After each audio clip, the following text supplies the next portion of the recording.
Bonsoir à toutes et à tous et merci de rester fidèles au programme du soir sur New. Bienvenue dans Regard Croisé, le 3e numéro de cette semaine. Encore 4 sujets à aborder avec nos invités. Nous parlerons d'abord du Bénin et de la présidentielle, les démocrates à la recherche du bon profil. Notre deuxième sujet concerne l'Assemblée générale des Nations Unies. Paix, développement et droits humains sont au cœur des préoccupations. C'est d'ailleurs le thème de cette 80e session. Troisième sujet, nous parlerons toujours de l'Assemblée générale de l'Organisation des Nations Unies. Félix Tshisekedi appelle à reconnaître le génocide congolais. Puis nous terminerons bien évidemment par le Togo, affaire Niakadé. 2 partis d'opposition se prononcent. Et pour en parler ce soir, 3 invités sur ce plateau avec moi. Robert Kossigan Akwete, vous êtes analyste politique, président de l'AJD. Bonsoir Robert et bienvenue. Bonsoir docteur. Bon retour sur le plateau de Niwa TV. Merci beaucoup. Bonsoir à tous les téléspectateurs de Niwa TV de par le monde. Coucou spécial à notre grand frère Germain Pouli. Bienvenue aussi au pasteur ambassadeur des pays de l'AES. Merci beaucoup à vous Robert Kossigan Akwete d'avoir répondu à notre invitation. C'est moi qui vous remercie. Belle prestation aussi à nous. Merci beaucoup.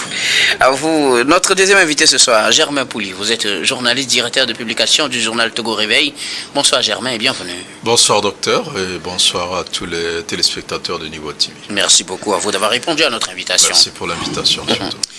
Notre troisième invité ce soir, pasteur Edo Komi. Vous êtes le président du mouvement Martin Luther King, également le premier adjoint au maire de la commune Golfe 2. Bonsoir pasteur et bienvenue. Bonsoir docteur, bonsoir à tous et à toutes. Bonsoir à Germain Pouli, bonsoir à vos collègues à côté.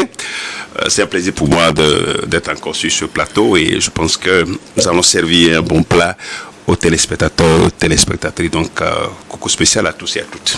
Merci beaucoup à vous tous d'avoir répondu à notre invitation. Un plaisir partagé. Avec vous, nous allons aborder notre premier sujet. Nous prenons la direction du Bénin pour parler des présidentielles, des démocrates à la recherche du bon profil. Après le choix de la mouvance présidentielle, le principal parti d'opposition, le parti de l'ex-président Yahi Boni aussi continue ses consultations. L'objectif dégager le bon profil qui pourra faire face d'une certaine manière à Romuald Wadani, du parti au pouvoir ou du moins de la mouvance présidentielle, une certaine revanche peut-être pour le camp des démocrates après la victoire de Boni, la victoire de Patrice Talon peut-être, ou bien plutôt une manière pour eux de revenir au pouvoir. Ils cherchent le profil qui correspondrait et qui permettrait de défier la mouvance présidentielle. Nous en parlons avec nos invités. Je commence par vous, Robert Kossigan Akwete. On connaît du côté de la mouvance présidentielle qui portera en tout cas les couleurs des 2 partis ou du parti qui tiennent le camp de Talon. Mais de l'autre côté, on continue les tractations. L'objectif, c'est de trouver le bon profil. Deuxième exercice pour l'ancien président Boni Yahi. Ce n'est pas un exercice facile parce que le premier a été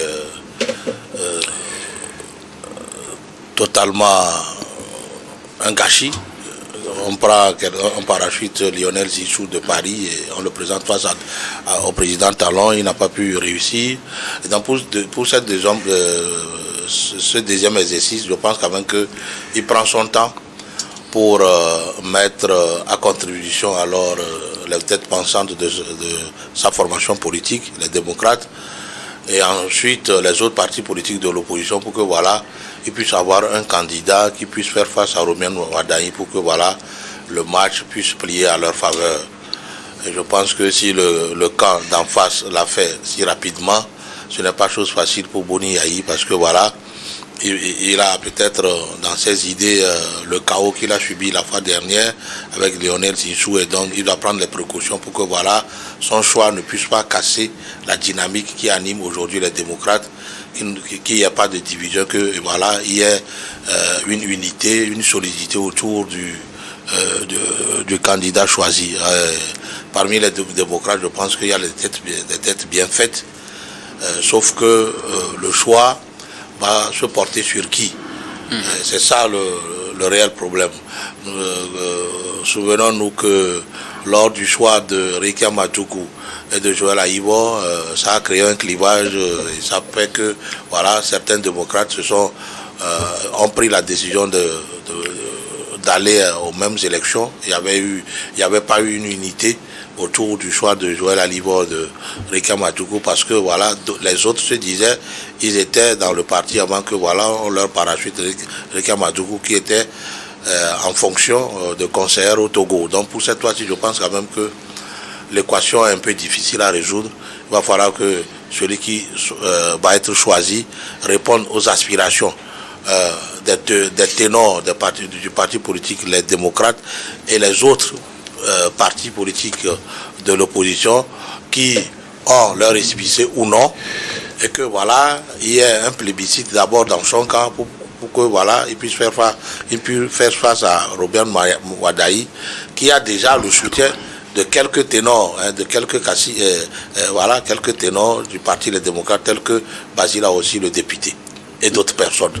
Voilà. Merci beaucoup à vous, Robert Kosigan. Côté Germain Pouli, tâche difficile pour les démocrates. Ils doivent choisir un profil, le profil qui pourra aussi avoir la même adhésion qu'on voit du côté de la mouvance présidentielle pour être sûr de remporter cette présidentielle en 2026.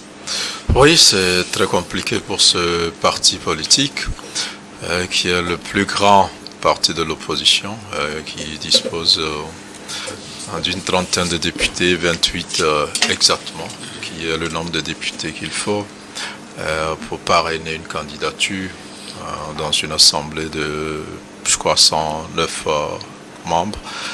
Et aujourd'hui, il y a une inquiétude réelle au niveau des démocrates, c'est déjà trouver un candidat qui va faire, autour duquel il y aura un certain consensus. Et donc, le parti a décidé de mettre en place un comité qui va se charger donc de recueillir les candidatures avec l'espoir d'avoir un candidat consensuel, un profil derrière lequel les démocrates vont faire bloc pour aller affronter le candidat du pouvoir qui est pratiquement donné favori donc de la prochaine présidentielle. Et quand on sait qu'au Bénin, généralement les hommes politiques surprennent. Donc la loi prévoit un parrainage donc pour les candidats. On demande 28 députés. Et les démocrates ont exactement 28 députés à l'Assemblée nationale. Mais a priori, il n'y aura pas de souci, mais je crois qu'ils prennent des dispositions pour éviter des surprises. Donc l'idéal serait d'avoir véritablement un candidat consensuel à partir donc de ce comité-là qui va travailler pour accueillir les candidatures à la présidentielle donc d'avril prochain. En même temps, le parti se propose de préparer aussi les candidatures pour les prochaines législatives et les élections législatives et communales donc qui auront lieu en janvier si je me trompe pas. Il faut se lever tôt. C'est vrai que dans les cas d'enfance, Talon a vite annoncé qu'il ne sera pas candidat pour une troisième fois. Et, certains pensaient qu'il y a Iboni, puisqu'on pensait que c'est celui qui serait capable à débattre Talon, même si la constitution actuelle lui interdisait donc d'être candidat.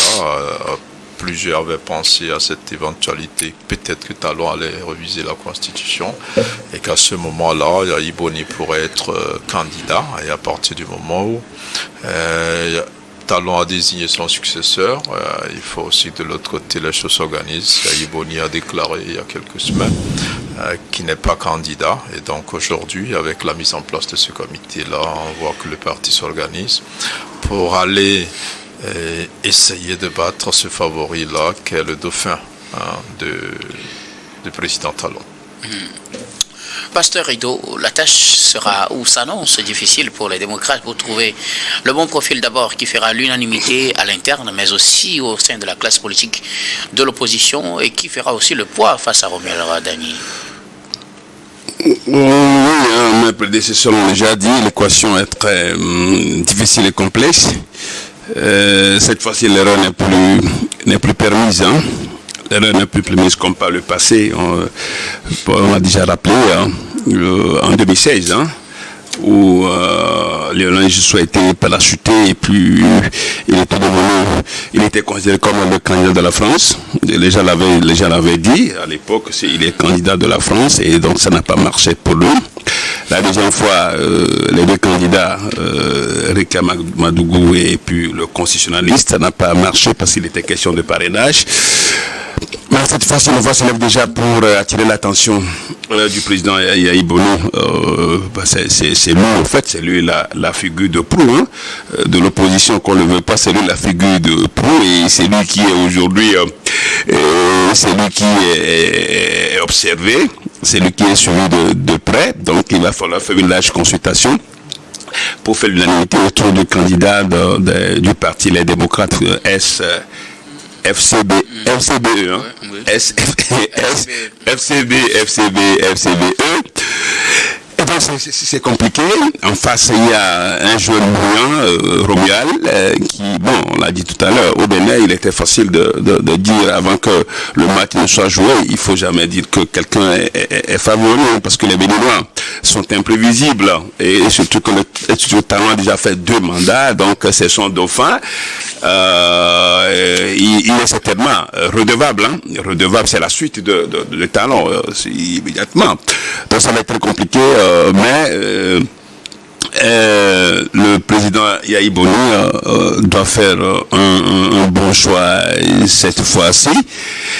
Et c'est pourquoi il faut beaucoup de temps. C'est vrai qu'en ce sens, il y a quand même des personnalités, hein, des personnalités qui pourraient faire l'unanimité.